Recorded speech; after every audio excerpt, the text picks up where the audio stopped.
Carta aos Romanos, capítulo 3. Nós hoje vamos seguir a partir do versículo 21.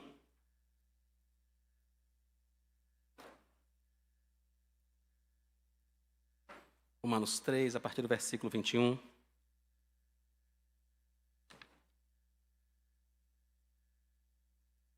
Diz assim o texto: Mas agora, sem lei, a justiça de Deus se manifestou, sendo testemunhada pela lei e pelos profetas. É a justiça de Deus mediante a fé em Jesus Cristo, para todos e sobre todos os que creem, porque não há distinção, pois todos pecaram e carecem da glória de Deus, sendo justificados gratuitamente por sua graça, mediante a redenção que há em Cristo Jesus, a quem Deus apresentou como propiciação no seu sangue, mediante a fé. Deus fez isso para manifestar a sua justiça, por ter ele, na sua tolerância, deixado impunes os pecados anteriormente cometidos, tendo em vista a manifestação da sua justiça no tempo presente, a fim de que o próprio Deus seja justo e o justificador daquele que tem fé em Jesus.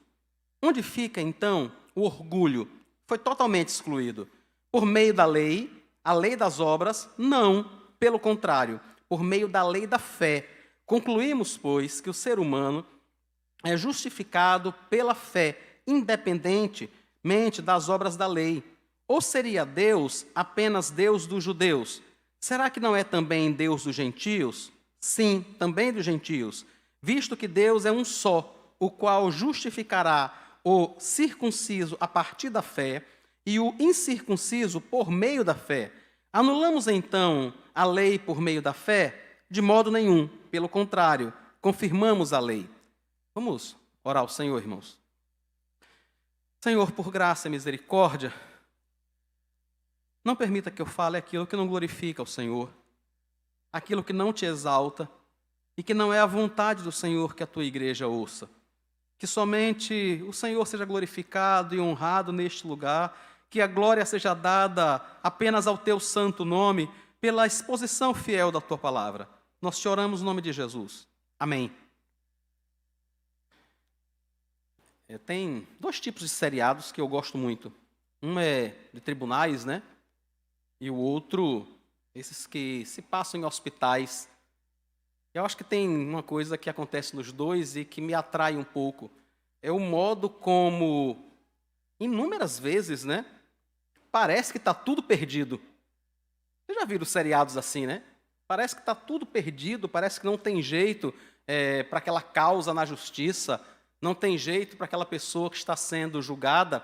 E, de repente, um dos advogados, alguém do escritório, parece que tira um coelho da cartola. Às vezes eu fico pensando assim, eu digo, mas por que não pensou nisso antes?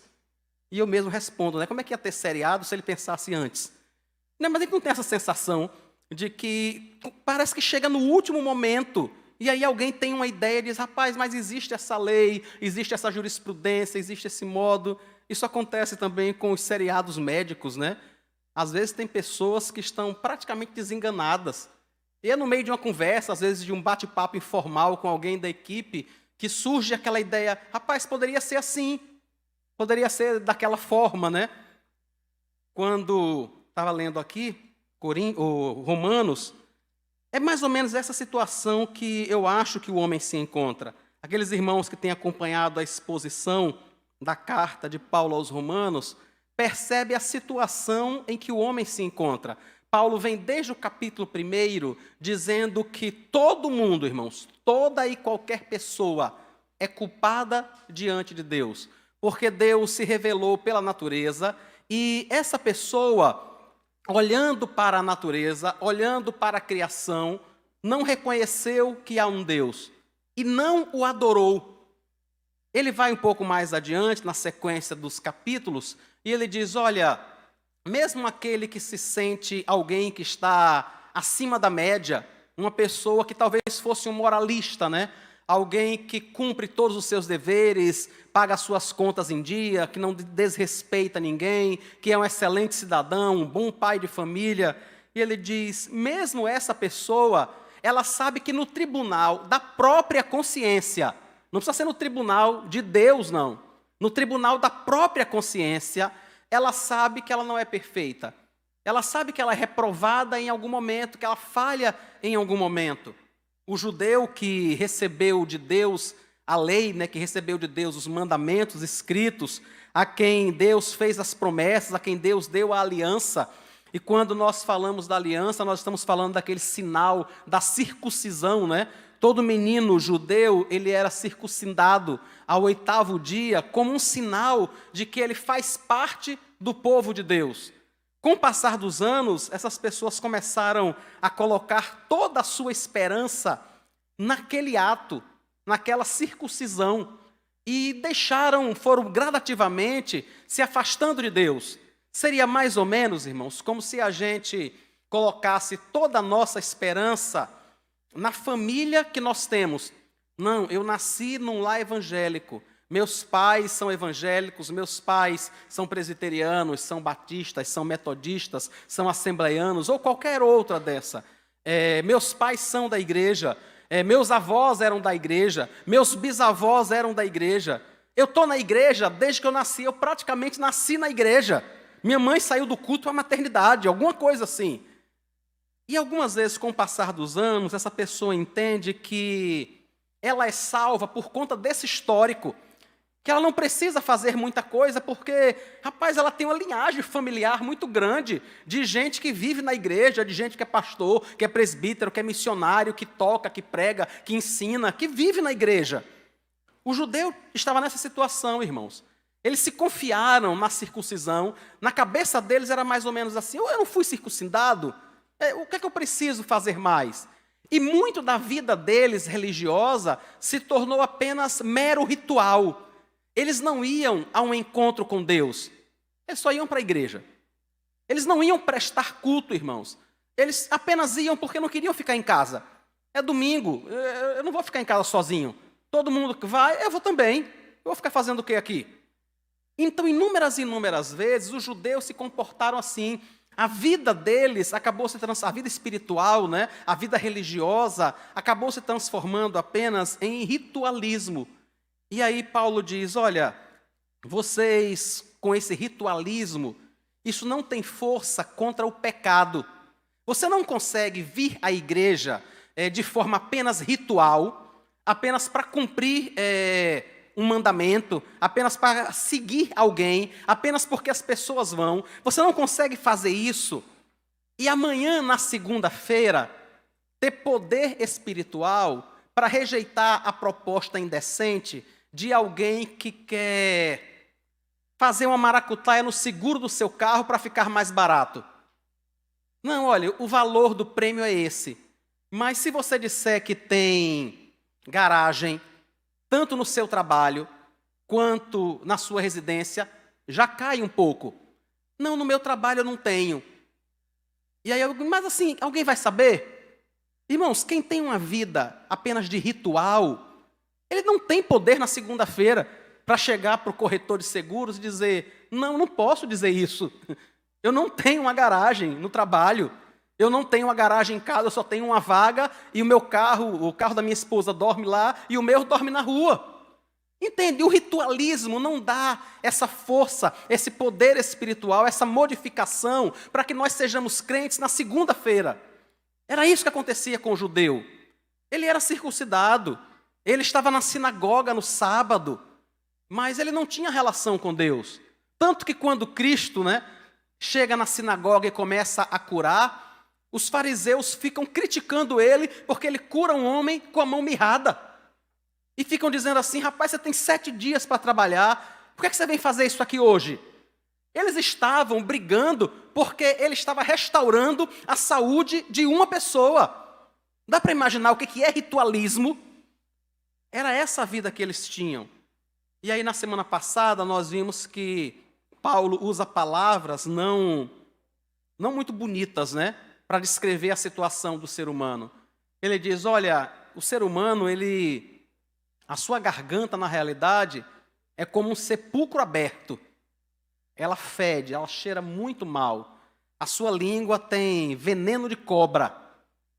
Ele fala com seus lábios coisas que podem machucar, que podem ferir, que podem matar. Quando Paulo descreve isso tudo, irmãos, ele não está descrevendo para dizer que não há salvação. Ele não está descrevendo para dizer assim, olhe, não tem jeito para você. Ele está, na realidade, nos mostrando que não há jeito da nossa perspectiva. Do nosso ponto de vista, não há o que fazer. O ritualismo não cura isso. Irmãos, pessoas às vezes oram a semana toda.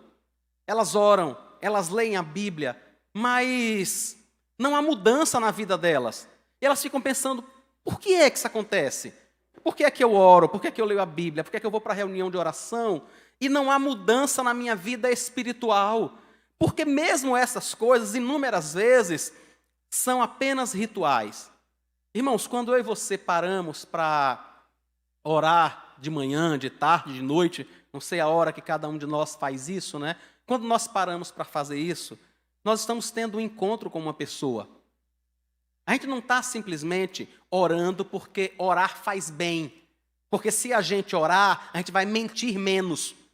Porque se a gente orar, a gente vai ser menos tentado. Não é por isso. Nós oramos porque nós estamos tendo um encontro com uma pessoa. É uma pessoa, não é um ritual. Não é um ídolo, entendeu?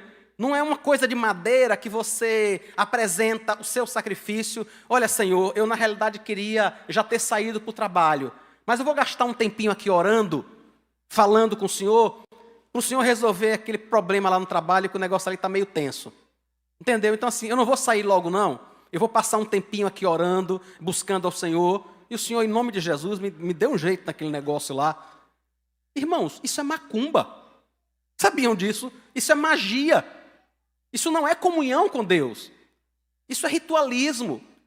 Quando nós nos ajoelhamos para orar e buscar o Senhor, nós estamos conversando com uma pessoa que é Senhor sobre tudo, sobre todos, Criador do universo, Deus soberano, um Deus que nos ama, que morreu por nós. Então nós não estamos fazendo um favor em orar para que Ele resolva alguma questão no trabalho. Nós estamos nos apresentando humildemente diante da sua presença, pedindo a Ele que cuide da nossa alma, que nos guarde, que nos livre de nós mesmos. Isso é oração, isso é comunhão com Deus. Não é tentar manipular a Deus para conseguir qualquer coisa.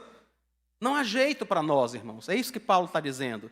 Mas então ele começa agora o versículo 21 e ele usa essa expressão, esse marco temporal mesmo, né? Mas agora que eu e você percebemos o quanto nós estamos perdidos, agora que eu e você percebemos que para nós não há salvação de nenhum outro jeito, ele diz, agora, sem lei, a justiça de Deus se manifestou.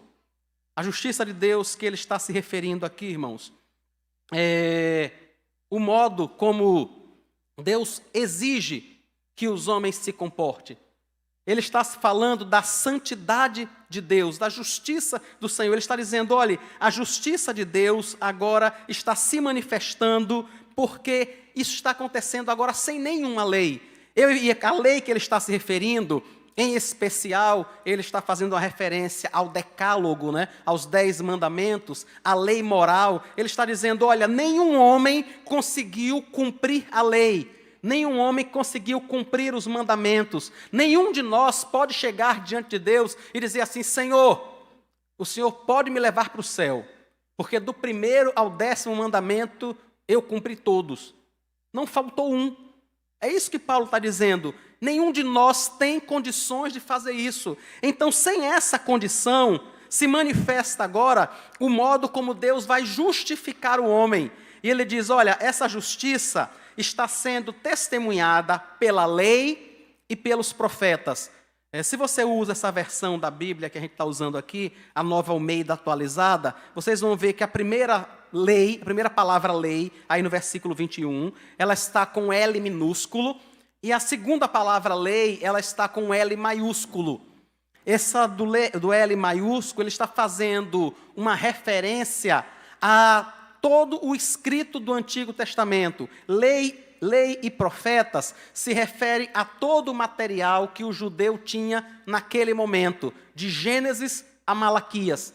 É isso que Paulo está dizendo. Paulo está dizendo, olhe, agora a justiça de Deus, a santidade de Deus, que é essa primeira lei, está sendo manifestada e ela já foi testemunhada, ou seja, já foi pregado, já foi dito na lei e nos profetas. Em todos os escritos que vocês têm, já estava dito que Deus faria isso, que Deus manifestaria a sua justiça, o modo de realmente justificar o homem. E ele conta então como é que Deus faz isso. Ele diz, é a justiça de Deus mediante a fé em Jesus Cristo, para todos e sobre todos os que creem. A fé que gera a justificação nos é dada por Deus, irmãos.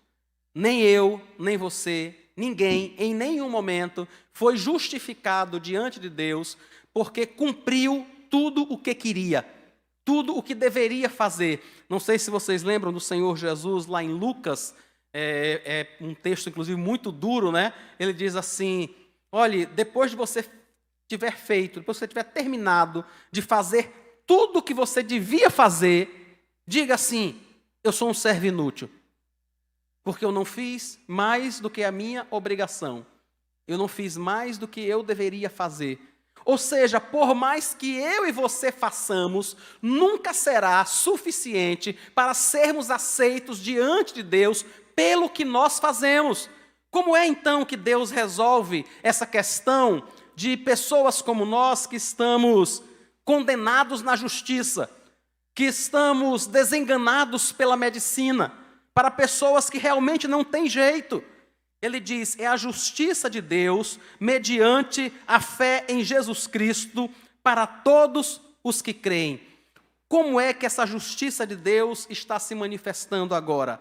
O Senhor Jesus entrega a sua própria vida. Ele é a propiciação pelos nossos pecados e pelos pecados de todo aquele que crê. Veja que o versículo 22 diz que é mediante a fé para todos e sobre todos. Mas vocês percebem o restante do versículo, irmãos? Quais são esses todos? Os que creem. É isso que ele está dizendo. A manifestação dessa justiça, dessa justificação de Deus para o pecador, é para todo aquele que crê. Ele continua dizendo, olha, não há distinção, não há. Todos pecaram, todos carecem da glória de Deus, todos carecem. Mas como é que eles são justificados? Pela fé. E ele diz no versículo 24, isso é feito de forma gratuita, sendo justificados gratuitamente por sua graça, mediante a redenção que há em Cristo Jesus, a quem Deus apresentou como propiciação no seu sangue, mediante a fé. Essa palavra propiciação, eu acho que ela só é conhecida na igreja, né? Ela se refere, irmãos, à tampa da arca. A arca da aliança tinha uma tampa, o nome dessa tampa era propiciatório. Nessa tampa havia 2 querubins, 2 anjos muito grandes, que inclusive as asas de um tocavam nas asas do outro. Uma vez por ano, no dia da purificação, no dia do Yom Kippur, o sacerdote entrava ali no Santo dos Santos, aonde estava a arca, com aquela tampa chamada propiciatório, e ele aspergia o propiciatório com o sangue de um animal inocente, que não tinha pecado, que não tinha feito nada de errado, mas que tinha morrido por causa do pecado do povo, por causa do pecado do próprio sacerdote, por causa do pecado das pessoas que o estavam oferecendo. Aquele animal não fez nada, irmãos, não fez nada. E para demonstrar o quanto ele não fez nada, ele era um animal perfeito. Tinha que ser um animal que não tivesse defeito. Tinha que ser um animal que nunca tivesse sido usado para o trabalho. Era um animal perfeito. E ele morria. Não porque fez alguma coisa, mas porque o próprio sacerdote fez. porque o povo fez. E o sacerdote entrava uma vez por ano no Santo dos Santos e derramava o sangue desta vítima inocente sobre o propiciatório. Ao fazer isso, Deus perdoava o pecado daquelas pessoas que apresentaram aquele animal. Não por causa do sangue do animal, mas por causa da fé. Quando aquelas pessoas faziam isso, irmãos, elas estavam obedecendo a algo que Deus mandou. Deus disse, uma vez por ano, pratiquem isso, matem um animal, ofereçam o seu sangue, é um dia de purificação. Era por conta da obediência, era por conta da fé que eles eram perdoados. Só para abrir um parêntese, é o que acontece com a ceia do Senhor também, irmãos. Domingo que vem, não, no outro domingo, né? Domingo que vem é 29. No outro domingo nós vamos ter a ceia do Senhor. Nenhum de nós é abençoado ou é fortalecido porque come o pão da ceia, porque toma o vinho, porque toma o suco de uva. Nós somos abençoados e fortalecidos pelo próprio Senhor, porque nós estamos fazendo algo que Ele mandou fazer. Quem nos abençoa não é o pão, quem nos fortalece não é o vinho, não é o suco de uva, mas é o próprio Deus. É o Senhor quem tem poder, é Ele quem nos abençoa. Era isso que acontecia quando o sangue daquele animal era derramado, irmãos. Quando o sangue daquele animal era derramado sobre o propiciatório, tanto o sacerdote quanto as pessoas que estavam fazendo isso, elas confiavam que Deus iria perdoar os seus pecados.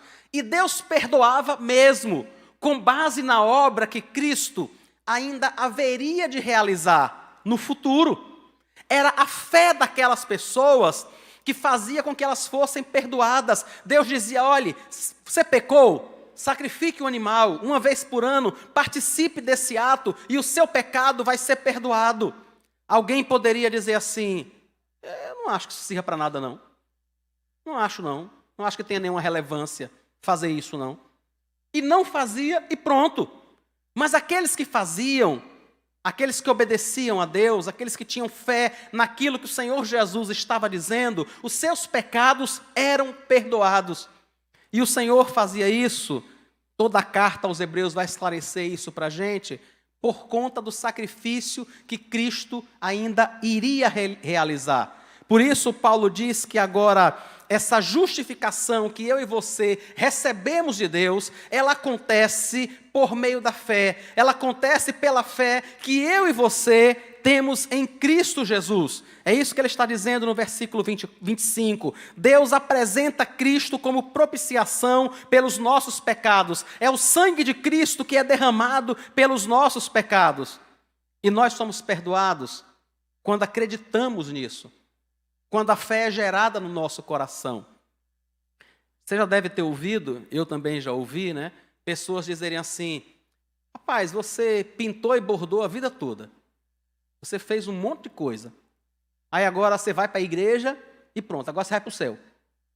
Você está indo para a igreja agora, aí você vai para o céu. Depois de você ter tido uma vida terrível. E eu sei o que você fez. Ainda dizem assim, né? Eu sei o que você fez. Mas aí agora você vai para a igreja e está tudo bem. Pronto, você não fez mais nada. Agora você vai para o céu. Irmãos, quando nós vamos para a igreja, né, como diz essa pessoa, na realidade o que nós estamos fazendo é confiando no sacrifício de Cristo na cruz pela fé. Nós não estamos desprezando o que nós fizemos, não estamos dizendo que o que a gente fez é coisa sem valor, que nós pecamos pouco. Não estamos fazendo nada disso.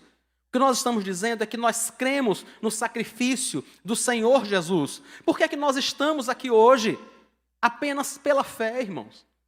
É só por isso, nós não estamos aqui por nenhum outro motivo, apenas pela fé. Nós cremos naquilo que Cristo fez por nós e por isso nós fomos perdoados, nós somos justificados. O que é ser justificado? É ser declarado justo diante de Deus.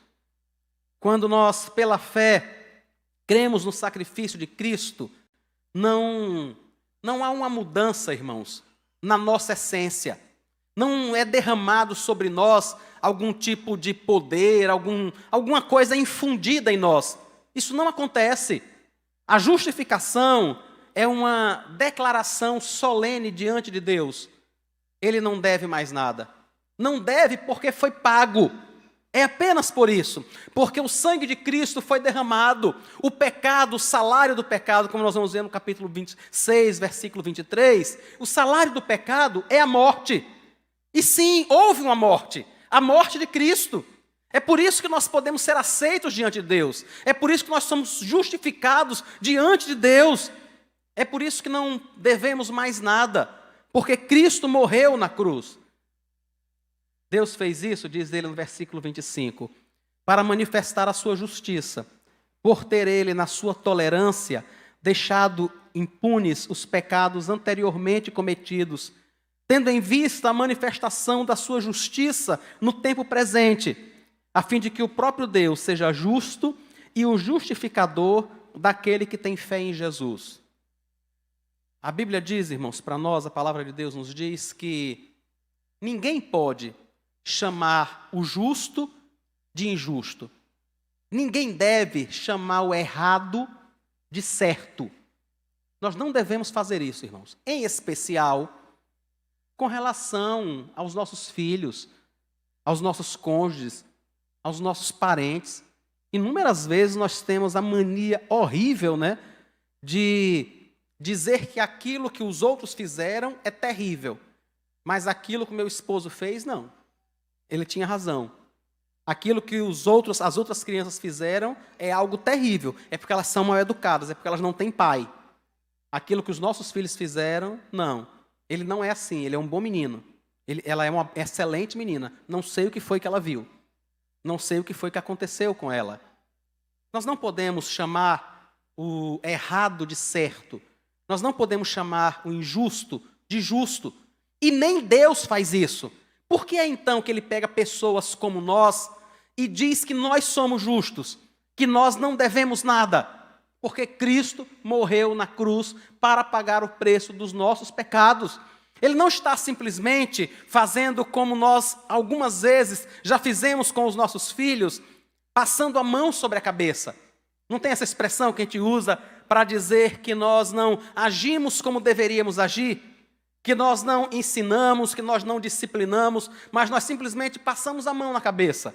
Tá bom, deixe para lá, deixe estar. Não é isso que Deus está fazendo, de jeito nenhum. Ele está nos justificando, porque Cristo sofreu por nós. Aquilo que eu e você devíamos foi cobrado, irmãos. A justiça foi feita, alguém morreu. Quando Deus disse a Adão e Eva, se vocês comerem do fruto dessa árvore, vocês vão morrer. Cristo morre. Adão e Eva morreram espiritualmente e logo depois morreram fisicamente também, né? Quando Deus nos chama de justos, não é porque eu não cometo pecado nenhum. Não é porque você não comete pecado nenhum. É porque o meu pecado e o seu pecado foi pago pelo sangue de Cristo. Alguém sofreu, alguém morreu, alguém apanhou no nosso lugar. Eu tenho 2 irmãos, né? Um é bem mais novo, mas a minha irmã tem 2 anos só de diferença. Algumas vezes eu apanhei no lugar dela. Algumas vezes ela apanhou no meu lugar. É claro, não é porque a gente queria não, né? É porque a gente não conseguiu se livrar. Mas minha mãe ficava tranquila, né? Ela já tinha enchido alguém de tapa, não era a pessoa certa, mas já tinha acontecido. Quando eu e você somos declarados justos diante de Deus, é porque alguém apanhou no nosso lugar. Alguém sofreu no nosso lugar, alguém que não deveria sofrer. Deus não está passando a mão na nossa cabeça. Deus não está fazendo como eu e você algumas vezes fazemos e não deveríamos fazer, né? Não deveríamos, irmãos. Não faça promessas aos seus filhos que você não pretende cumprir. Em nome de Jesus, não faça. Isso é mentira, isso é feio, isso deseduca, isso não ensina. Não faça. Se você disse que vai repreendê-lo se ele fizer, repreenda. Não faça promessas que você não pretende cumprir. Deus faz isso conosco. Ele disse que nós iríamos morrer. Que o salário do pecado é a morte. E ele cobra tudo isso em Cristo Jesus. Por isso, então, Paulo, no versículo 27, pergunta: onde fica, então, o orgulho? Onde é que fica o orgulho? Foi totalmente excluído. Totalmente. Como é que alguém pode dizer que é salvo por conta de si mesmo? Como é, irmãos, que eu e você poderíamos, de alguma forma, imaginar que nós vamos para o céu porque somos melhores do que qualquer pessoa que a gente puder imaginar? Não somos, irmãos. Não somos. É isso que Paulo está dizendo, capítulo 3, aí, versículo 23. Todos pecaram. Todos pecaram. Eu e você não somos melhores do que ninguém. Ninguém mesmo, de verdade. É por isso que Paulo diz, de que é que você pode se orgulhar? Ninguém deveria se orgulhar de ser salvo. Se orgulhar de estar caminhando para o céu. Ninguém deveria se orgulhar disso. Não neste sentido aqui, né? Não no sentido de dizer assim, não, eu conheço a Cristo, mas você sabe como é que eu sou, né? Eu sempre fui uma pessoa muito dedicada, eu sempre fui uma pessoa muito séria. Eu sou diferente do meu irmão, da minha irmã, do meu primo. Eu sou diferente de fulano. Você sabe disso. Paulo diz, não há por que se orgulhar. O orgulho foi totalmente excluído. Aí ele diz, foi excluído por quê? Porque você cumpriu a lei? Não, pelo contrário. O orgulho não foi excluído porque nenhum de nós praticou algumas obras da lei. Ele diz no versículo 27, um enfático não. E termina, pelo contrário, por meio da lei da fé. Como é que eu e você, então, somos salvos? Apenas pela fé. Diz ele no versículo 28. Concluímos, pois, que o ser humano é justificado pela fé, independentemente das obras da lei. Nós não somos, irmãos, salvos por nada que nós fizemos. Não há nada que eu e você tenhamos feito para ser salvos. Não aconteceu de Deus olhar do céu na terra, olhar para a gente e dizer assim, rapaz, fulano é bonzinho. Pense num cara bonzinho. Pense numa moça boazinha. Vou salvar ele. Vou salvar ela. Isso não aconteceu. Porque a descrição sobre a nossa vida é aquilo que nós vimos no domingo passado. Pessoas distantes de Deus, mortas, perdidas, afastadas, cuja garganta é um sepulcro aberto. É assim que somos todos nós, toda e qualquer pessoa. Mas agora, simplesmente por conta da fé e não por nada que nós fizemos, nós somos salvos. Não é por nada, irmãos, exatamente nada. Não há nada que você possa pensar que possa de alguma forma ter contribuído. Você pode dizer assim, pastor, então o senhor quer dizer que eu sou tão ruim quanto um estuprador? Eu sou tão ruim quanto alguém que negocia cargo público? Eu sou tão ruim quanto uma pessoa que carrega dinheiro dentro das calças, que junta 55 milhões de reais num apartamento em Salvador e ninguém faz nada? Não, irmãos, nós somos todos iguais. Todos iguais. Todos igualmente perdidos diante de Deus. Não há nada de bom em nós que motive Deus a nos salvar. Mas há uma diferença entre aquele que crê e entre aquele que não crê. A única diferença é que nós cremos em Deus, cremos naquilo que Ele fez por nós. Aí você poderia dizer, mas então tem uma diferença entre mim e essa pessoa. A fé. Então, a minha fé faz com que eu seja salvo. Não, irmãos, não. A fé não é nada mais, como diria Lutero, né? Não é nada mais do que a mão que se estende para receber. Não é mais do que isso. Quando alguém nos oferece, nos dá alguma coisa, eu e você podemos nos orgulhar porque estendemos a mão para receber. Alguém aqui ficaria orgulhoso de ter estendido a mão para receber algo de alguém? É isso que a Bíblia diz. A nossa fé não é mais do que a mão de um miserável, desesperado, perdido num tribunal, encurralado, sem saber o que fazer, desiludido na cama de um hospital, sem nenhum tipo de esperança, a quem Deus oferece resgate e salvação. É isso que é a fé. apenas o estender a mão desse miserável que somos eu e você. E nesse momento, sim, agora nós somos salvos, nós somos justificados, não por alguma coisa que nós fizemos. E então ele continua no versículo 28. Ou seria Deus apenas dos judeus? Será que não é também Deus dos gentios? Sim, também dos gentios, visto que Deus é um só, o qual justificará o circunciso a partir da fé e o incircunciso por meio da fé.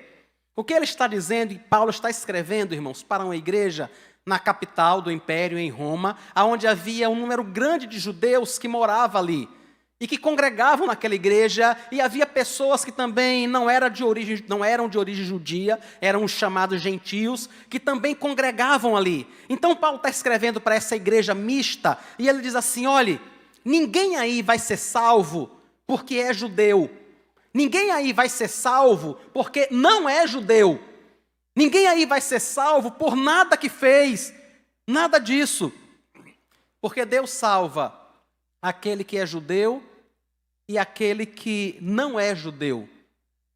Acho que uma coisa que fica muito clara aqui para nós, irmãos, é que a salvação pertence ao Senhor. Não somos nós, não é a nossa tradição que determina quem é salvo. Não é a nossa tradição, não é o nosso modo de ser que determina quem é salvo. Quem salva é Deus. Por favor, nunca imagine que nós possamos ser salvos por uma placa de igreja, por denominação, por sermos membros do conselho da igreja ou de qualquer outra coisa. Ninguém é salvo por nada, nem por coisa alguma que ele mesmo faça. A salvação pertence apenas ao Senhor, e é Ele quem salva quem Ele quer. E Deus faz isso, irmãos, das formas mais variadas possíveis. As mais variadas. Gente que tem um encontro com Cristo no meio de um problema de saúde muito sério de alguém da família. Gente que tem um encontro com Cristo quando estava apenas lendo um livro, estava apenas assistindo um filme, ou coisa parecida. É muito difícil eu e você queremos determinar como Deus vai alcançar e salvar pessoas, porque a salvação pertence ao Senhor, não a mim, não a você, não a uma denominação, não a uma tradição religiosa. A salvação pertence ao Senhor.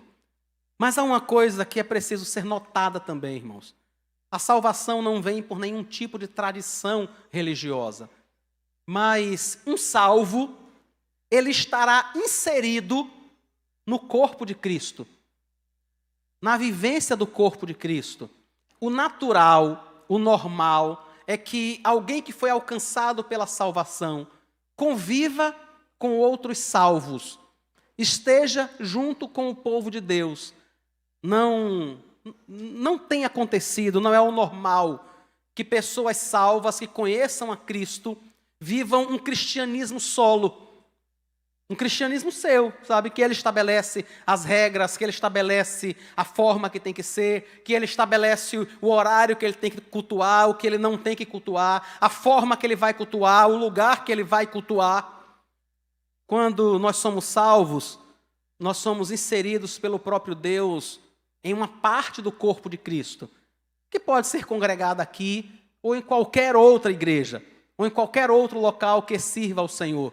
Mas isso é extremamente importante para a nossa vida, irmãos. É extremamente importante para a manutenção da nossa fé. Nós não somos salvos por nada que nós fazemos, por nada. Mas uma vez salvos, nós precisamos ser alimentados, precisamos ser mantidos, nós precisamos aprender mais de Deus. E isto acontece na comunhão do corpo de Cristo. Isso acontece na vivência do povo de Deus. Não acontece de outra forma. Não faz sentido, por exemplo, a gente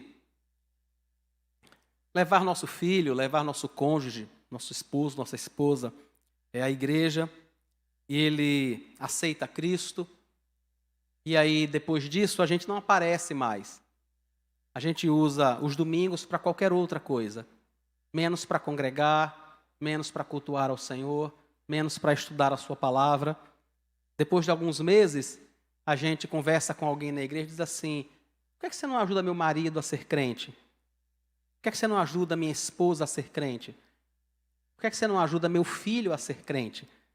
A gente está na igreja há tanto tempo, mas as pessoas não se aproximam, as pessoas não nos ajudam. E é interessante, irmãos, porque inúmeras vezes, a gente está na igreja há tanto tempo, quer dizer, nós estivemos lá há tanto tempo, mas de lá para cá, a gente vai muito esporadicamente. A gente aparece lá uma vez ou outra, mas não consegue lidar com a própria culpa de não cultuar a Deus. E aí, como é que eu faço para lidar com isso inúmeras vezes? É a culpa da igreja que não tem jovens. É a culpa dos irmãos que não se aproximam de mim. É a culpa de fulano que não me visita. Quando inúmeras vezes essa pessoa, se entendendo salva, não vive junto dos salvos. Não vive. Se alguém chama ela para uma reunião de oração, é praticamente uma ofensa. É praticamente uma ofensa. Como é que você faz um negócio desse? Me chamar para numa terça-feira à noite eu estar na igreja. Chamar ele para participar de um culto é uma ofensa. Mas quer crescer na fé. Isso não vai acontecer, irmãos. Não vai acontecer. Salvos vivem juntos com salvos, crescem juntos para a glória, pela misericórdia do Senhor. Paulo termina o versículo 31 dizendo o seguinte: anulamos então a lei por meio da fé. Então quer dizer que, se eu crer em Cristo, eu não preciso viver nenhum dos mandamentos.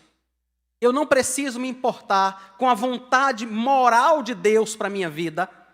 Não, ele mesmo responde: de modo nenhum. Pelo contrário, nós confirmamos a lei. Quando nós temos fé, quando nós cremos em Cristo, nós somos salvos. Nós somos perdoados. Mas a partir de agora, irmãos, a nossa relação com a lei é diferente. Nós não estamos cumprindo a lei para sermos salvos, mas nós estamos nos esforçando por agradar a Deus, porque nós somos salvos. É completamente diferente. É totalmente diferente. Lutero diz algo que é bem interessante, que eu acho que ilustra bem isso. A lei nos manda a Cristo para justificação. Ou seja, eu não consigo ser justificado diante de Deus pela lei, pelas minhas próprias forças. Eu não consigo cumprir todos os mandamentos para dizer assim: Deus, eu cumpri tudo, eu posso ser salvo. Então, quando não consigo fazer isso, a lei me manda para alguém que pode me justificar, que é o próprio Cristo. Independente da lei, eu não cumpri a lei, mas Ele cumpriu. Ele viveu toda a lei, Ele nunca pecou, Ele nunca errou, Ele agradou a Deus em tudo que fez. Então eu sou levado a Cristo pela lei para a justificação. E Cristo nos manda de volta a lei para a santificação. Agora que nós percebemos que o nosso caso só pode ser resolvido pelo grande advogado, que é o Senhor Jesus, pelo médico dos médicos, que é o próprio Senhor, nós agora voltamos à lei, irmãos, não com aquela vontade de dizer assim: agora eu vou fazer tudo para que eu possa merecer a salvação. Nós vamos continuar a vida toda sem merecermos salvação, irmãos. Salvação não tem nada a ver com merecimento. Justificação não tem a ver com merecimento. Tem a ver com a morte de Cristo na cruz, pagando o preço. Tem a ver com um inocente morrendo por gente culpada. Salvação não tem a ver com merecimento. Mas depois que nós somos salvos, nós agora olhamos para a lei de Deus, para a vontade do Senhor, e nos esforçamos para viver essa lei, porque nós já somos salvos. Eu agora não tenho que me esforçar por cada uma dessas coisas para tentar alcançar o agrado de Deus. Para que Deus olhe para mim e diga: rapaz, olha, você é um cristão, viu? Que nem que tu, só tu. Não tem outro, não. Nós não precisamos disso, de jeito nenhum. Nós voltamos à lei agora, porque Deus tem mudado o nosso coração gradativamente, dia após dia, tem nos santificado. Por isso nós voltamos para a lei moral do Senhor, para aquilo que é a vontade de Deus. E agora não voltamos sozinhos, irmãos. Quantas pessoas, muitas pessoas na realidade, tentam produzir a própria salvação por um modo ético, por um modo moral de viver. Inúmeras pessoas tentam fazer isso, mas não conseguem, elas falham. Agora, eu e você podemos tentar viver de uma forma que agrada a Deus, porque o Espírito Santo já habita em nós. O Espírito Santo habita o seu coração, o Espírito Santo habita o meu coração. É Ele quem nos dá força. Quando, no meio da semana, chega alguém e diz assim, olha, se você comprar esse armário, esse móvel aqui, ele custa R$1.000, com nota fiscal, né? Mas se você não quiser a nota, eu te faço por 800. É o Espírito Santo, irmãos, que nos dá graça para perdermos R$200. É só o Espírito. Ninguém quer perder R$200. É claro que se eu puder comprar uma coisa por 800, por que eu vou pagar 1.000? Que sentido faz em pagar 1.000? Se eu posso ter por 800, se aqueles 200 talvez alguém vá usar de forma indevida lá na frente. Por que eu vou pagar 800? Apenas porque o Espírito Santo habita em nós. Porque nós somos salvos. Porque nós estamos caminhando para o céu. Porque nós queremos agradar ao Senhor. Nós queremos agradar mais ao Senhor do que a nós mesmos. Nós gostaríamos de lucrar os R$200. Verdade. Mas nós queremos muito mais agradar a Deus. E por isso a gente diz assim, não, pode fazer a nota, faça aí, vá. Mas é a vontade, o desejo de honrar, de glorificar ao Senhor, irmãos. E nós não fazemos isso para sermos melhores do que ninguém. Não vamos conseguir. Nós fazemos isso porque o Espírito Santo habita em nós, porque Deus tem mudado o nosso coração, porque o Senhor Jesus já morreu na cruz, porque nós já fomos purificados do nosso pecado, porque nós vamos morar no céu, e dinheiro nenhum vai nos levar para o céu. É por isso que nós fazemos. Não é porque nós queremos agradar a Deus, mas é porque nós somos filhos dele, porque nós somos cidadãos do céu. Que o Senhor lhe dê graça, irmão, para que você possa viver para a glória do Senhor, viver como um salvo. Nós passamos o domingo na igreja, ouvindo a palavra de Deus, sendo edificados, porque agora nós temos 6 dias pela frente para viver no mundo de modo que as pessoas vejam Cristo em nós. A gente se reúne aqui, a gente canta, a gente celebra o Senhor, a gente conversa com os irmãos, a gente se edifica mutuamente, e daqui a pouco nós vamos nos espalhar, irmãos, por toda essa cidade. E quando eu e você sairmos por essa cidade, daqui a pouco, e por toda a semana, é o próprio Deus quem está indo conosco.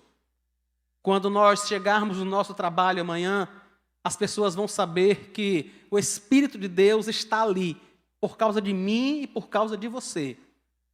Quando a gente negociar, quando a gente discutir com a nossa esposa, quando a gente precisar disciplinar o nosso filho, as pessoas vão ver que Cristo está em nós, não porque nós merecemos, mas porque Ele é muito misericordioso, porque Ele é muito bondoso, porque Ele é gracioso demais, porque a sua bondade se renova a cada momento sobre a nossa vida, porque Ele já derramou o seu sangue por nós. É só por isso, irmãos. É só assim que a gente permanece. Não por nós, não pelas obras, para que ninguém se glorie. Ninguém tem por que se gloriar. Ninguém tem por que bater no peito para dizer, olha, eu tenho conseguido ser mais santo do que você. Isso não deveria ser motivo de orgulho para ninguém.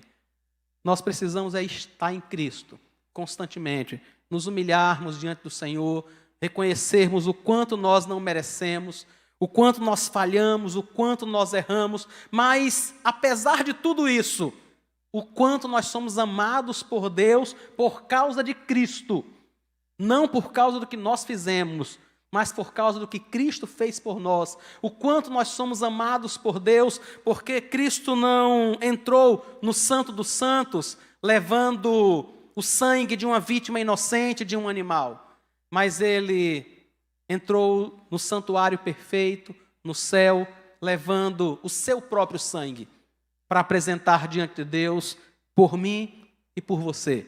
Quando o Senhor Jesus apresenta o seu sangue diante do Senhor, Ele está citando o meu nome e o seu diante de Deus. Dizendo, olha, ele não merece, o Senhor sabe disso, o Senhor conhece a vida dele, ele não merece. Mas aqui está o pagamento, que vai torná-lo merecedor de estar aqui no céu. E por isso nós declaramos com toda a fé, com toda a confiança, sem nenhum tipo de dúvida, irmãos. Nós vamos estar no céu com o Senhor. Não sei se todos nós vamos estar vivos, até semana que vem. Não sei. Mas eu sei de uma coisa. Se alguém não estiver, vai estar com o Senhor. Estaremos com Deus. Não porque a gente merece, mas porque Ele é todo poderoso. Vamos orar ao Senhor e agradecer a Deus por sua palavra. Senhor Jesus, muito obrigado. Muito obrigado, Senhor. Não há palavras para descrever a nossa satisfação, a nossa alegria de sabermos que nós vamos morar no céu. Muito difícil, Senhor. Eu me conheço. Eu conheço as minhas falhas, os meus pecados, os meus erros, as minhas inclinações.